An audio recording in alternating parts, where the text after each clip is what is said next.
Sejam muito bem-vindos ao 6º episódio do Talk Jurídico. Hoje o nosso tema é como estruturar um negócio imobiliário complexo. Se você acha que estruturar um negócio imobiliário é apenas o terrenista sentar e assinar um acordo de permuta, bem-vindo ao mundo real. O jogo é outro. Quando nós estamos falando de negócios complexos, ele envolve inúmeros parceiros, riscos, cláusulas específicas, uma estrutura societária em camadas e uma engenharia jurídica que vai muito além de redigir contratos padrão. No tema de hoje, nós vamos mergulhar nesse universo onde o advogado não é apenas redator de contratos, mas ele é um arquiteto de negócios. E por isso eu trouxe de convidado o Dr. Danilo, que é uma referência quando o assunto é risco e estratégia, e também governança em negócios imobiliários que realmente movem o mercado. Dr. Danilo, seja muito bem-vindo ao nosso talk. Obrigado. E eu gostaria que você comentasse um pouco sobre a sua trajetória, quantos anos você já tem de atuação nessa área. Nós estamos com 10 anos de escritório aberto e logo quando a gente abriu o escritório, a área imobiliária sempre foi muito proeminente no escritório, justamente porque os negócios imobiliários demandam uma assessoria jurídica mais complexa, mais aprofundada, e percebendo as demandas do mercado, vendo as possibilidades de inovação de soluções jurídicas, especialmente aqui na nossa região, mas também em outras cidades que nós atuamos, nós começamos aí atuando com esses problemas que surgem do mundo jurídico no setor imobiliário, e ao longo desses 10 anos fomos descobrindo novos nichos, novas áreas dentro dessa seara, e hoje eu gosto de dizer, né, nós nunca paramos em um setor só. Então, nós começamos com demandas contratuais, fomos mais adiante ali nas situações de dissolução contratual, problemas de vício construtivo, passamos a estruturar empreendimentos de incorporação, loteamentos, atuamos no setor de fundos de investimento imobiliário, securitização de crédito. Então, eu gosto de pensar que nós temos um leque bem grande, mesmo sendo uma área bem específica quando se fala no direito imobiliário dentro do escritório. Então, Sim. Tem sido um desafio constante, e é uma área que muda muito também, sempre atualizada, tem leis recentes hoje repercutindo em resultados em processo, então tem sido muito interessante. E hoje as pessoas elas têm buscado advogados especialistas, não aquele geral. Mudou bastante isso também, né? No passado nós tínhamos quase que os clínicos gerais, atuando de uma maneira mais ampla, que hoje já não se vê tanto. Se vê, obviamente, tem a atividade da advocacia dentro da seara empresarial de uma maneira ampla, mas as demandas específicas têm surgido com mais frequência. Eu imagino que os setores foram cada vez mais se especificando, se especializando, e o direito não podia ser diferente. Então eu vejo que essa demanda por advogados que atuem com especialidade tem realmente aumentado. Com certeza. Na sua visão, quais são os erros mais comuns na aquisição de terrenos e como os instrumentos jurídicos podem ser usados para estruturar bem a relação entre investidores, proprietários e incorporadores? Na aquisição do terreno para empreendimentos imobiliários complexos, obviamente já tem as práticas consolidadas pelo mercado. É muito comum que os clientes cheguem já com uma formatação de negócio pronta e busquem um contrato que se amolde a forma que eles planejavam fazer o negócio. Mas na prática, o que a gente tem visto, ao longo do tempo? Habitualmente o incorporador geralmente procura o dono da área onde ele quer edificar, e não é raro, às vezes, em que o pagamento por esse lote se dá em futuras unidades no empreendimento.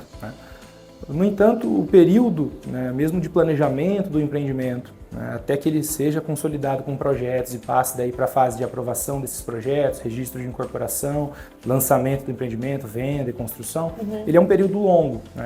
E muitas vezes o que acaba acontecendo é, quando o incorporador procura o dono da área, ele não tem necessariamente já esse projeto nos seus mínimos detalhes. O que ele geralmente tem é um estudo de viabilidade, uma noção do potencial construtivo que daria para ser feito naquela região e uma ideia de um futuro VGV, o valor geral de venda, e enfim, resultados financeiros que serão obtidos, e procura o dono da área, já tendo em consideração esses pré-projetos, análises prévias, uma proposta para ele em permuta. Mas o que acontece?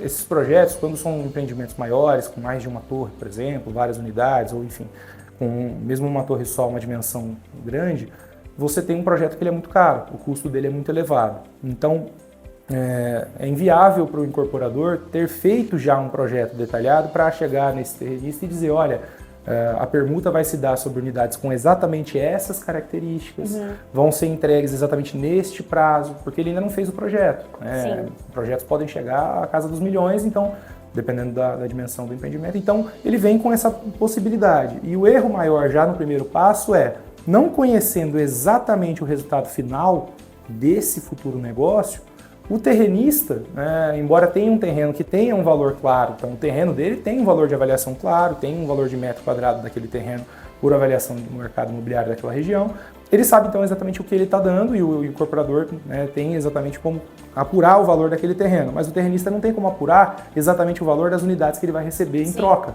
Né? E é por isso que o primeiro erro costuma ser o quê? Já se prevê nessa permuta um quantitativo de unidades ou de metros sem trazer características mínimas que, apesar de faltar o projeto para você poder detalhar, características mínimas que fixem um mínimo do que deve ser dado em troca daquele terreno que tem um valor avaliável. Então, por exemplo, se tem uma noção de VGV mínimo, por que não então fixar uma estimativa de VGV que, caso não alcançada pelo futuro projeto, deva ser observada como a permuta mínima a ser entregue. Ou mesmo, então, em relação à área construída. Se tem uma ideia do potencial construtivo daquela área, por que não já se fixar também critérios em relação à área? E por aí em diante. Então, os erros geralmente costumam ser por não se ter o cuidado nesses contratos prévios que dão início à relação, em fixar esses critérios mínimos quando não se conhece elementos suficientes para se trazer toda a relação de características que o empreendimento vai ter. Não sendo possível, então, a realização de um contrato padrão. Obviamente. De caso a caso. Isso, geralmente se faz um memorando de entendimentos ali, um MOU, faz ali uma descrição do que os estudos prévios indicam de futuros resultados e, com base neles, tendo a ideia na permuta, se vai ser uma permuta física ou financeira, você consegue pelo menos cravar ali critérios mínimos que, caso o empreendimento não performe, o dono da área vai receber em complemento aquilo que a unidade que for entregue a ele de fato representar assim que pronta, com seu valor. E aí, assim, também é uma questão a ser analisada a velocidade de ocupação dessa área. É outro cuidado que não se tem muitas vezes.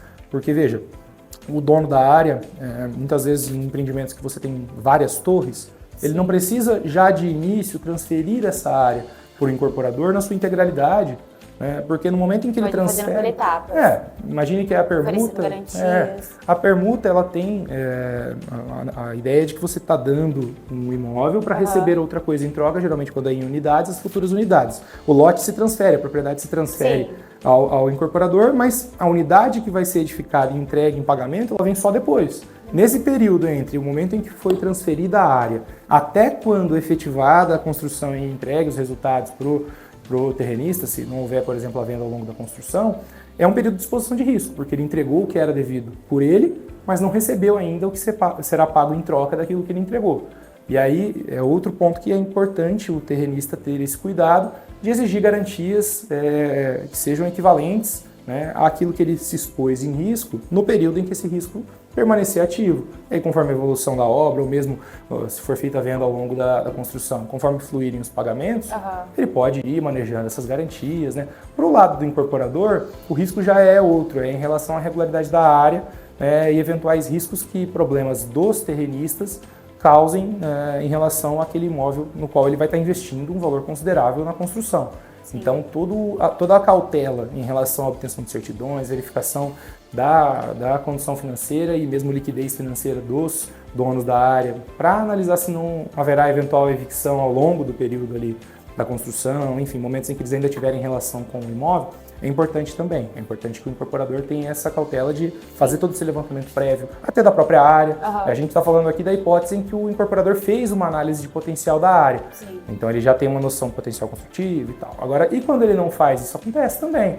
Alguns incorporadores ali, às vezes na pressa, na busca de ter ali o empreendimento iniciando logo, vê a ideia, mas não vai a fundo analisar se de fato é possível edificar aquilo que ele vai chegar para o dono da área e falar, olha, eu estou pensando em fazer um empreendimento assim, em troca eu vou te dar uma unidade com essas características. Quando ele vai para os projetos, ele vê, opa, peraí, o zoneamento não permite isso, ou eu vou ter que ter uma outorga aqui para poder atingir esse potencial construtivo que vai me encarecer muito. Então, dos dois lados tem que haver essa cautela prévia para que o primeiro momento não parta de uma situação mal regulada. E aí, quanto mais se faz a prevenção com advogados, né, para analisar as questões documentais, regularidade do imóvel, a regulamentação ali local em relação ao potencial construtivo, quanto mais se busca isso, com mais cautela se inicia e menos exposto a risco você fica ao longo do empreendimento. Maravilha. É muito enriquecedor você trazer todos esses pontos, porque eu tenho certeza que tem pessoas, incorporadores, terrenistas, empreendedores, que precisam escutar quais são os principais erros para justamente não cometê-los. E quais cuidados devem ser tomados na elaboração de contratos preliminares, como as promessas ou memorandos de entendimentos, para garantir uma segurança jurídica na fase de estruturação do negócio? Olha, a ideia, eu gosto muito de dizer que o contrato ele sempre tem que buscar entender antes de escrever, né, e muito menos, eu não costumo ser muito fã de contratos que já que trazem soluções prontas, que já vem com uma formatação pronta de negócio, porque cada negociação é única. Né?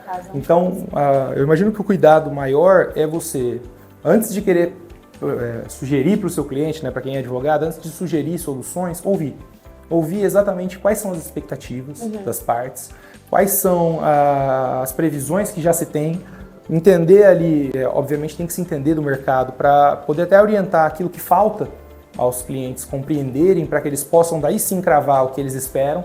Sim. Porque o encontro de expectativas e um contrato nada mais é do que uma troca de obrigações na qual os dois lados pensam que entendem o que devem fazer e o que esperam receber. Mas não raras vezes essas compreensões são distintas. Por isso que eu digo que ouvir antes de qualquer coisa é muito importante.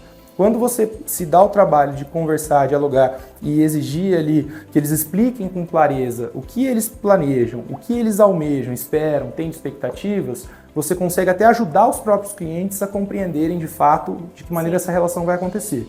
Feito isso, né, você passa daí para uma análise da possibilidade de se alcançar essas expectativas. Então, se de um lado, por exemplo, do incorporador, né, digamos que você está atendendo um incorporador, ou mesmo você é incorporador, o primeiro momento é você compreender, olha, o que é viável construir naquela região, o que é possível construir naquela região, naquele local, né, e, de fato, um levantamento prévio ali de custo para compreender o que se pode pagar pela área, porque o custo da área, não raras vezes, é um dos pontos mais custosos ali para o empreendimento em si, ainda mais em cidades que você tem um metro quadrado dos terrenos muito elevado, como é o nosso caso aqui em Maringá, mas mesmo outras cidades que nós atuamos também têm essa mesma característica. Então, o incorporador precisa, antes de chegar e fazer uma proposta premeditada, entender de fato os custos envolvidos e a viabilidade do que ele quer fazer. Isso se dá como?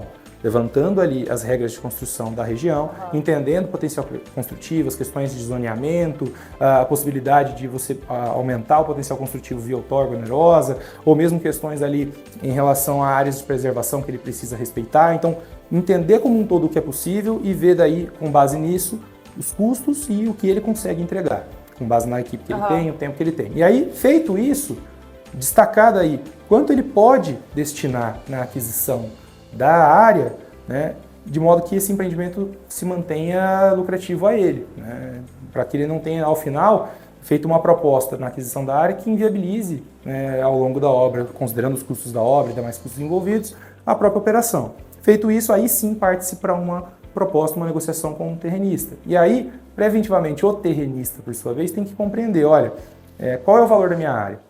Porque não é raro também que o terrenista passe a analisar a proposta somente com base naquela unidade ou na quantidade de unidades que foi prometida a ele em troca do terreno. Mas o que ele precisa entender é, olha, primeiro de tudo, o terreno tem um valor aferível. Ele conhece esse valor? Então busque saber. Faça uma avaliação imobiliária para entender, olha, seu terreno hoje está avaliado em tanto.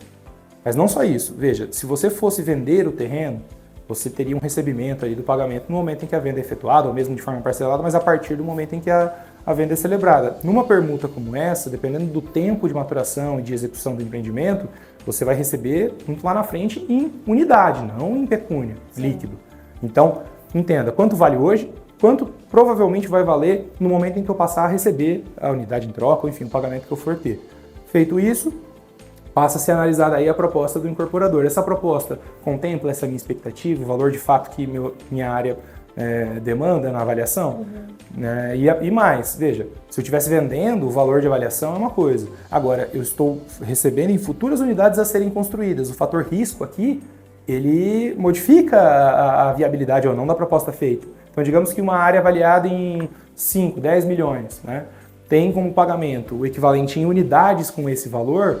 Uma coisa é eu vender por 5, 10 milhões em pecúnia, outra coisa é eu receber futuras unidades que podem eventualmente ao longo da obra ter problemas em não serem entregues, ou mesmo assim que eu recebê-las, eu vou conseguir vender? Eu vou ter a viabilidade de liquidez? Então eu vou exigir só esse valor ou eu vou negociar um acréscimo por conta do risco e do tempo? Então são questões para ele analisar na hora de avaliar. Maravilha. E aí, na hora de fazer o contrato, o cuidado é o quê? Veja, se eu simplesmente prevejo no contrato uma troca em unidades, com uma indicação mínima ali só de metragem de área construída e pronto. Então eu estou trocando meu terreno em 4 apartamentos de tantos metros quadrados. Um apartamento e a metragem, ele não deixa claro o suficiente para você informações que permitam, de fato, ao final, receber um imóvel com valor equivalente àquilo que você espera. Agora, obviamente, não dá para você prever, um apartamento com tantos metros, com tal especificação, acabamento, isso é difícil porque não se tem o projeto ainda, sem negociar a área. O que você faz então? Qual que é o VGV mínimo estimado? Qual que é o padrão construtivo que se almeja? Qual que é o valor de metro estimado de valor mínimo de venda que se vai ter nesse empreendimento para que eu tenha um elemento não só de metro, mas também de valor, né, dessa futura unidade que vai ser entregue. E, correlato a isso, caso você não me entregue ou existam problemas no curso dessa construção, quais garantias você vai me calcionar para que eu não fique completamente exposto a um risco da tua atividade incorporadora? Então, são esses os cuidados mais básicos que se tem. Obviamente tem muitos outros que daí talvez o tempo não nos permita trazer, mas são questões a analisar. E por fim também até a própria modalidade, né? Muito se fala e é muito padrão que se faça uma permuta física. Quando eu digo permuta física, pessoal, é trocar o terreno por unidade. Mas não raras vezes, isso tem aumentado aqui na nossa região, São Paulo já é muito comum, a permuta financeira. Onde o percentual, por exemplo, digamos que se tem uma negociação de 10, 15, 20%, aí depende muito da região, mas vamos colocar ali uma permuta em que o terreno, onde vai ser edificado o empreendimento, vai ser remunerado com 15% do empreendimento em si, VGV ou área construída, né? Não necessariamente esse percentual precisa converter em 1, 2 unidades especificadas ali. Ele pode ser um percentual de participação na venda do empreendimento como um todo, com um fluxo de recebimento semelhante ao que o incorporador vai perceber conforme for vendendo as unidades, né? Pode-se pactuar a eventual possibilidade de securitizar esses recebíveis. Então tem N formas de você tanto mitigar o risco, calcionar com garantias, quanto até modificar o próprio manejo desse empreendimento, né? Para que você tenha mais cuidado e eventualmente atinja o seu resultado almejado, enfim, aquilo que as duas partes esperavam. Maravilha. Fazendo um gancho dessa pergunta, esses tempos eu postei um stories falando sobre o MOU e eu expliquei de uma forma bem breve. Então eu gostaria que você explicasse de uma forma mais técnica o que seria esse MOU, esse Memorando de Entendimento. O pessoal até chama de MOU porque é o termo em inglês, né? É incrível como o pessoal gosta de trazer esses termos em inglês. Eu sou um pouco avesso a essa prática porque eu acho que o direito contratual brasileiro ele tem muitos méritos, mas realmente o uso do MOU ele é muito presente nos empreendimentos imobiliários. É muito legal que você tenha trazido isso já, porque é muito pertinente para os negócios. E ele é o quê? Ele é um contrato prévio. Justamente pelo que eu disse antes, de que o incorporador ele não tem a compreensão exata do que ele vai efetivamente atingir na construção por não ter feito ainda os projetos. E, obviamente, imagine assim, você é incorporador, você quer edificar um edifício com um potencial legal e tal, ele analisou o potencial construtivo, viu a expectativa ali que se tem do mercado para aquela região, quais são os valores habitualmente praticados em empreendimentos ali, então você já tem uma ideia. Só que um projeto, eventualmente, pode custar um valor muito elevado. Como que você vai lá e vai fazer um projeto para daí chegar para o dono do terreno e falar, quer permutar? Se ele fala não, né, se ele não tem interesse, e aí você gastou um valor imenso no projeto. Agora, não dá para você também fazer já direto o contrato com o dono da área, se eventualmente você vai ter momentos ali de aprovação, tramitação, que podem eventualmente modificar a base do contrato e demandar ali ajustes. Então, o que se faz? Se faz um contrato, um ajuste prévio de entendimento entre as partes, prevendo que, olha, as condições base são, né, o incorporador compreende que há um potencial de se construir um empreendimento com tais características, tais VGVs estimados e tal, e pretende, se possível, né, na tramitação dos projetos, executá-lo com essas configurações e, em pagamento da área, fazer então a transferência de um percentual X ou de unidades, enfim. Se atingidas essas possibilidades, vamos ter aí sim a celebração ou mesmo a transformação desse contrato, já a efetivação dele num contrato já definitivo. Isso envolve inúmeras negociações, né? Sim, geralmente o que acontece? A proposta nunca vem madura. E é por isso que eu costumo dizer, né, a quantidade de negociações prévias, né, é engraçado, os clientes geralmente eles vêm afoitos, vêm com uma vontade de celebrar logo o negócio e não raras vezes acabam fazendo de uma maneira premeditada, precipitada, né, uma forma precipitada, deixando a cautela de analisar e compreender de fato o que eles esperam. As inúmeras negociações são justamente para que as partes compreendam, ou caso não tenham informações suficientes, apurem as informações e aí sim possam compreender o que de fato é possível, para daí sim casar essas futuras negociações. E aí você faz dentro do MOU as bases do, se possível, é essa expectativa, é isso, se não for atingido, e se acontecer ao longo da tramitação dos projetos, na aprovação e tal, não se atingir esse potencial, de que maneira a gente resolve? Então você já cria esses patamares básicos da onde o negócio parte, e de que maneira a relação entre as partes vai se comportar caso ela colida com algum impedimento daquela característica inicial que se esperava atingir. E dali você vai se desenvolvendo ao longo da relação e também não é recomendável que o próprio negócio parta já 100% engessado.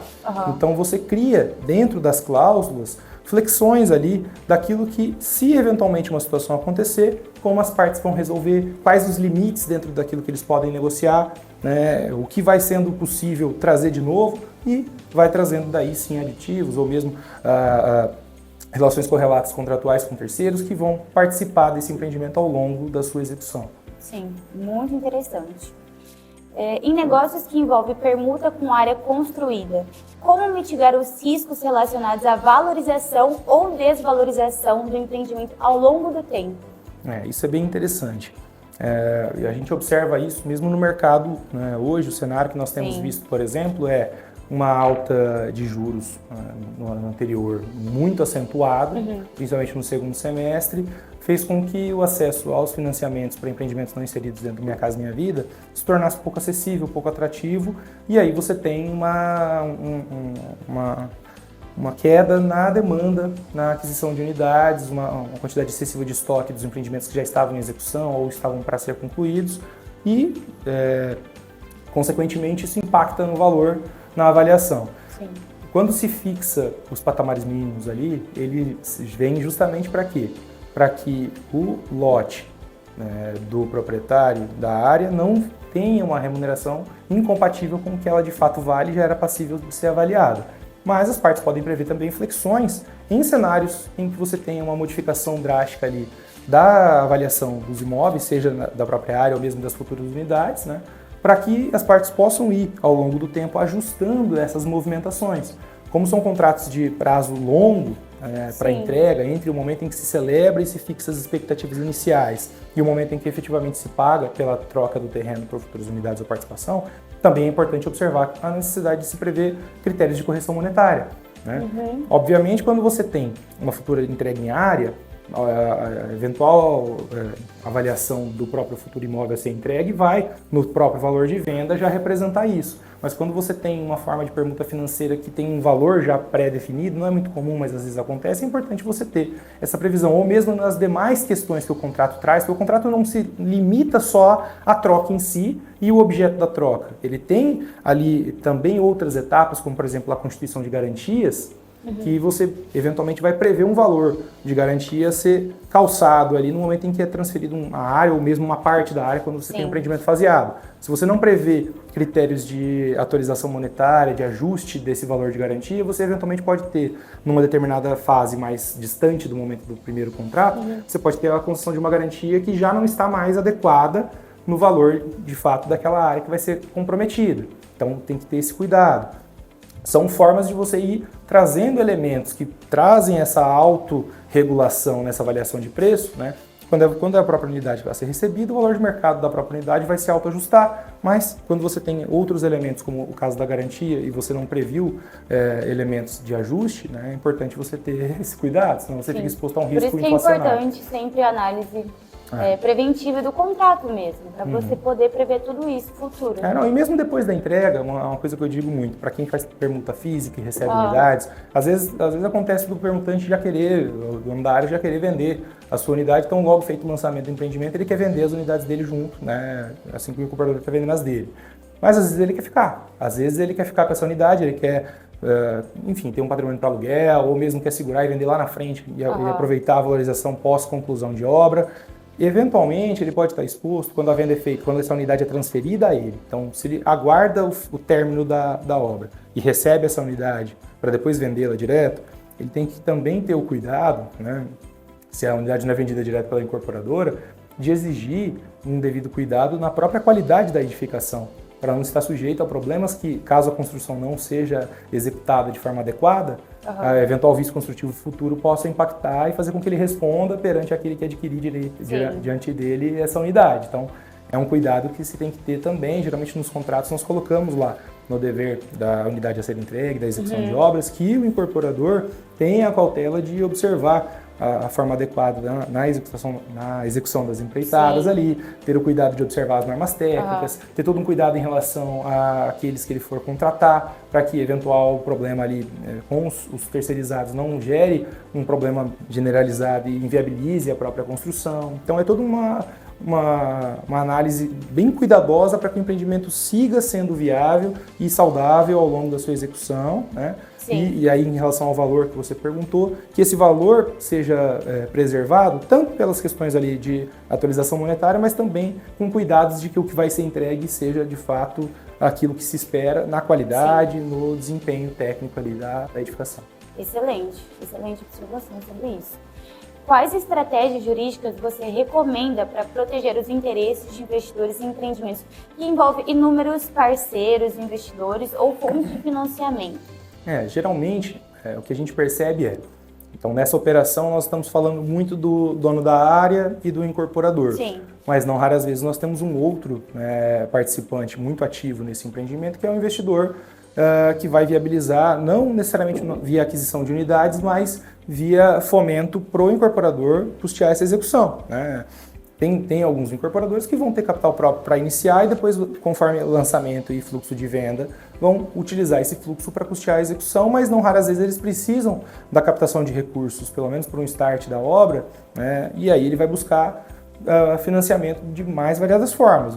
É muito comum na nossa região, ainda é muito comum que se use financiamentos bancários mesmo nas incorporações. Então, geralmente no pré-lançamento o incorporador, tão logo faz registro de incorporação, já procura uma instituição financeira, faz ali um financiamento da própria construção, às vezes já faz um planejamento para que os futuros adquirentes façam financiamento para essa mesma instituição.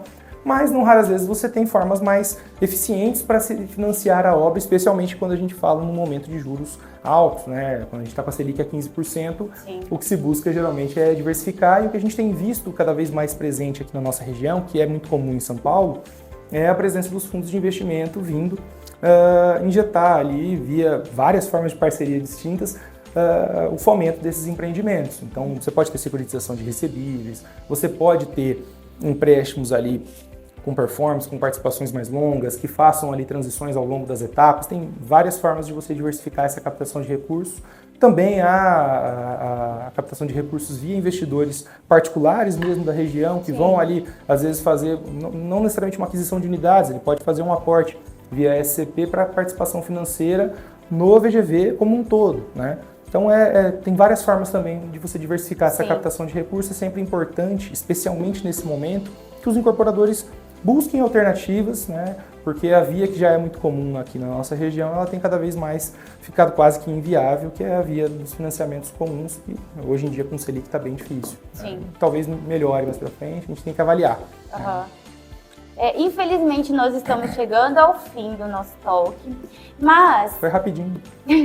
Mas, por fim, para nós encerrarmos, como você enxerga o papel do advogado na estruturação de negócios imobiliários complexos? E o que diferencia um advogado operacional de um advogado estratégico nesse cenário? Olha, eu acho que é muito comum, né, o advogado, quando é procurado nesse tipo de empreendimento, nesse tipo de operação, às vezes ele fica muito restrito à própria questão jurídica, análise e contrato, e isso às vezes acaba limitando um pouco até a própria qualidade, o resultado que vai ser atingido na redação desse contrato. Por quê?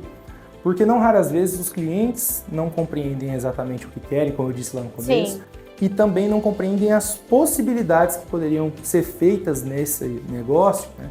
E acabam trazendo ali visões para que o advogado execute um contrato muito limitadas, né? Então, por isso que eu disse, o primeiro passo é sempre ouvir, mas o que diferencia o operacional do estratégico é ouvir, compreender da operação, para além de compreender a questão jurídica, entender do negócio, entender como funciona esse tipo de operação, esse tipo de negócio, de que maneira se executa, como que se aprova, o que pode ser feito, quais empreendimentos costumam performar melhor, como se faz e negocia as operações financeiras correlatas. Entender tudo isso para que, assim que os clientes expuserem ali a visão deles sobre o negócio, o que for possível acrescentar. Um leque de oportunidades que ele mesmo não sabia que tinha. E é muitas vezes uma consultoria que ela extrapola só o jurídico e passa a ser uma consultoria do próprio negócio em si. Você entender exatamente como ele vai estruturar, mas trazer alternativas. Olha, você já pensou em talvez buscar outras fontes de financiamento para ver se você não consegue mitigar esse custo que você vai ter? Você já pensou, às vezes nessa operação que você está fazendo, permutando em unidades, se não seria mais interessante uma permuta financeira, entender de que maneira você vai fazer o fluxo desse repasse e talvez atingir até uma eficiência tributária melhor? Sim. Ou mesmo em relação a garantias, você pode usar, se você tiver uma forma de financiamento via securitização, até recebíveis, tem formas de você diversificar. Para isso você tem que entender um pouco mais, não só do direito, mas da operação. Sim. E trazer essas possibilidades para que eles melhorem a operação em si e você daí sim faça um contrato eficiente. E até os riscos que você mencionou no começo, se o advogado não olhar futuramente e prever um possível risco, ele já está deixando o cliente dele na mão. Eu gosto muito de, depois de ter feito a base do contrato, né, eu tenho o costume de estruturou ali o que é a operação, o que eles chegaram ao consenso do que ela vai ser, né, você elabora as cláusulas base ali de como a operação funciona. E aí eu gosto muito de fazer uma reflexão, eu brinco, é a reflexão do caos. Você olha para aquele contrato e imagina, ok, quais são as hipóteses de conflito nessas obrigações base dessa relação? Acontece, as partes não entram num negócio, obviamente, com a má fé de já pensar em inadimplir. Mas a gente sabe que você tem momentos de instabilidade, variáveis que às vezes não foram possíveis imaginar no momento do planejamento, que podem surgir. E aí você, então, nesse reflexo que eu brinco, é o reflexo do caos, você olha para o contrato e pensa, olha, se eventualmente nós nos depararmos com esse tipo de descumprimento contratual, qual seria uma solução razoável para as partes não terem que já entrar em atrito, já romper o contrato? Como que eu posso resolver isso? E você antevê, né, soluções amigáveis dentro do contrato, de que maneira, se acontecer isso pode acontecer. Você antecipa esses cenários, né, faz essa reflexão com todos os possíveis problemas e cria ali soluções já contratuais para que elas possam serem corrigidas ao longo do problema e mantenham a relação saudável entre as partes sem atrito. Então é isso, refletir, antecipar, prever e colocar ali as soluções já mitigando. Excelente. Doutor, eu quero agradecer a sua presença. Muito obrigada por todas as pessoas que estão assistindo. Nós, infelizmente, chegamos ao final. Foi um talk muito enriquecedor. Se você tiver alguma dúvida como estruturar o seu negócio imobiliário, desde que seja o mais simples ao mais complexo, eu vou deixar o arroba do Dr. Danilo, eu vou deixar também o arroba da Advocacia Borges e Tavares, e qualquer dúvida pode deixar aí nos comentários. Se inscreva e espero você no próximo talk. Sempre procure um advogado da sua confiança e planejem com tempo. A pressa na celebração do negócio é o que mais prejudica. Com certeza. Certo? Obrigado.